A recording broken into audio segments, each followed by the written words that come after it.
नमस्कार दोस्तों, मेरे प्रभु की कहानियाँ इस चैनल पर आपका स्वागत है। हिंदुओं के दो प्रमुख ग्रंथों में से एक रामायण जिंदगी का एक अलग चित्रण करती है और बताती है कि कैसे अंत में बुराई पर अच्छाई की ही जीत होती है। धर्म तथा ग्रंथ हमारे जीवन का आधार है। रामायण का महत्व तो हम सभी जानते हैं। रामायण एक राज परिवार और राजवंश की कहानी है जो पति पत्नी, भाई और परिवार के अन्य सदस्यों के आपसी रिश्तों को आदर्श पेश करती है। हिंदू संस्कृति न केवल रामायण को मानती है बल्कि रामायण की सीख को जीवन में भी उतारती है। राम की वनवास से घर लौटने की कहानी हमें बहुत कुछ सिखाती है और इसमें इतने घटनाक्रम हुए जो हमारे लिए एक मार्ग प्रशस्त करते हैं। हम बताते हैं आपको रामायण की सीख 1, बुराई पर अच्छाई की जीत, कि बुराई पर हमेशा अच्छाई की ही जीत होती है। जिस तरह माता सीता पर रावण ने बुरी नजर डाली और अंत में भगवान राम ने रावण को पराजित कर सीता को वापस पा लिया। कहानी का सार है कि बुराई कितनी भी शक्तिशाली क्यों ना हो, लेकिन अपनी अच्छी नीयत और गुणों के कारण सच्चाई की ही जीत होती है। इसलिए हमेशा अच्छे और सच्चे बने रहो। बुरी नीयत से कोई कार्य मत करो।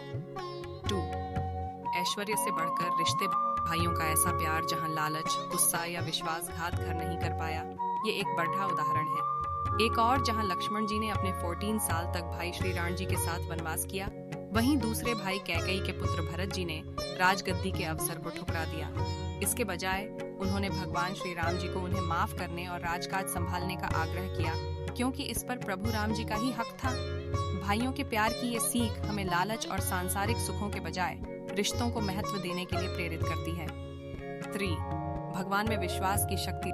राम, लक्ष्मण और वानर सेना द्वारा भारत और श्रीलंका के बीच तैयार किया गया पुल चमत्कार की ही निशानी है।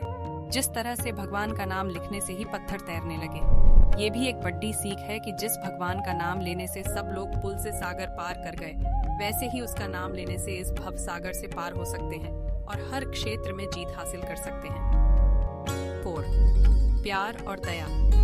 भगवान श्री राम जी प्यार, दया और सकारात्मकता की प्रतिमूर्ति हैं, और यदि हम में से कोई भी 10% भी अपने दैनिक जीवन में उतार लेता है तो वो खुशहाल और संतुष्ट जीवन जी सकता है। उनका शांत और दया भाव से एक पुत्र, पति, भाई और एक राजा की जिम्मेदारियों का निर्वहन करना हमें आपसी प्रेम और सम्मान जैसे मानवीय गुणों से अवगत कराता है। 5, त्याग की भावना रखो। मैं देश और समाज की बात नहीं करते, लेकिन कम से कम आप अपने परिवार के प्रति तो त्याग की भावना रखो। प्रभु श्री राम ने राजमहल त्याग कर वनवास धारण किया। यह देखकर लक्ष्मण जी और सीता माता ने भी उनके साथ सभी सुख त्याग दिए।